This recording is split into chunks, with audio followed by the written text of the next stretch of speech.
Hello guys, আসসালামু আলাইকুম। সবাই কেমন আছে? আজকে আমি তোমাদেরকে খাসির মাংস রান্নার রেসিপিটি তোমাদের সাথে শেয়ার করব। এখানে নিয়ে নিচ্ছি আমি 4টা পেঁয়াজ, 5-6টা মতো নিয়ে নিয়েছি, 6টির মতো নিয়েছি ছোটো সাইজের রসুন, গোলমরিচ নিয়ে নিয়েছি 10টার মতো, 2 টুকরো এলাচ এবং জিরা নিয়ে নিয়েছি 1.5 টেবিল চামচ। এগুলো আমি ভালো করে বেটে নিয়েছি এবং এর মধ্যে আমি দিয়ে দিচ্ছি 2 চামচ গুঁড়ামরিচ, 1 চামচ হলুদ, সহজের গুঁড়ো দিয়ে দিব 1 চামচ, তারপরে দিয়ে দিচ্ছি স্বাদ মতো লবণ। তোমরা অবশ্য গোশের সঙ্গে ঝাল এবং লবণটা তোমাদের ইচ্ছে মতো দিবে। আর এখানে আমি যে খাসির মাংস নিয়েছি দেখতে পাচ্ছ, আর এখানে 2টা ছোটো সাইজের আলু নিয়ে নিয়েছি।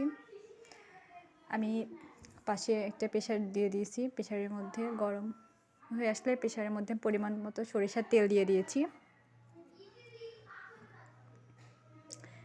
ঘরে থাকা মশলাগুলো দিয়ে আমি আজকে গোশটি রান্না করব।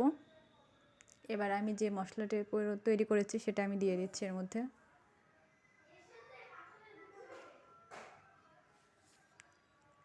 আমি এর মধ্যে সব কিছু বেটে দিয়ে দিয়েছি, আমি এক্সট্রা কোনো কিছু দিয়ে দেব না এর মধ্যে। আমি এর মধ্যে তেজপাতাটা স্কিপ করেছি, বাসায় ছিল না তাই এটা দেওয়া হয়নি। আর ভালো করে আমি মশলাগুলো কষিয়ে নিব। দেখে বুঝতে পারতেছো, কষানোটা হয়ে আসলে দেখবে তেলটা উপরে উঠে আসবে।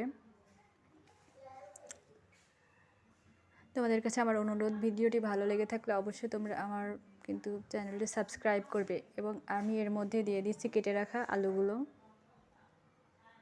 আমি এখানে আলুগুলো কোনো ভাজার প্রয়োজন মনে করতেছি না, অনেকে আলু আসলে ভেজে রান্না করা হয়তো বা,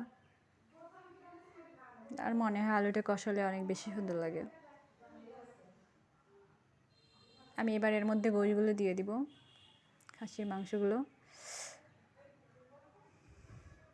আমি ভালো করে মশলার সাথে মিশিয়ে নিচ্ছি এবং মাংসগুলো অবশ্যই কষানো, ভালো করে কষাতে হবে। যত বেশি গোশ কষাতে পারবে তত বেশি টেস্টি হবে।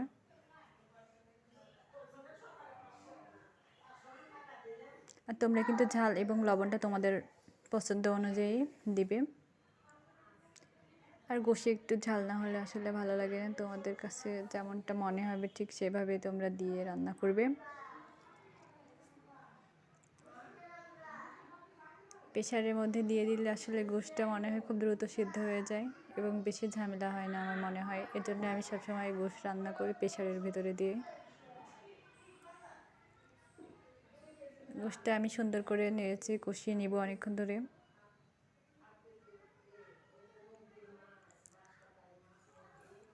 আমার এই ভিডিওটি যদি তোমাদের ভালো লেগে থাকে তাহলে কিন্তু তোমরা অবশ্যই আমাকে কমেন্ট করবে এবং চ্যানেলটি সাবস্ক্রাইব করবে।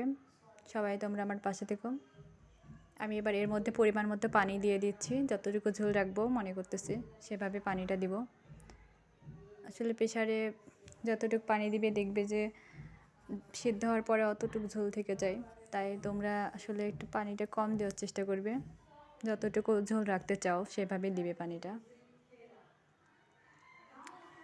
আমি এবার সব কিছু নেড়ে চেড়ে দিচ্ছি এবং এখানে যদি কোনো কিছু কমতে থাকে তোমরা টেস্ট করে পরবর্তীতে এর মধ্যে কিন্তু দিয়ে দিতে পারবে ঝাল এবং লবণটা।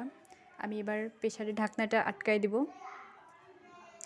আমি 6 থেকে 7টা মানে 7টার মতো সিজ দিয়ে দেবো আর কি, সিজ দেবো।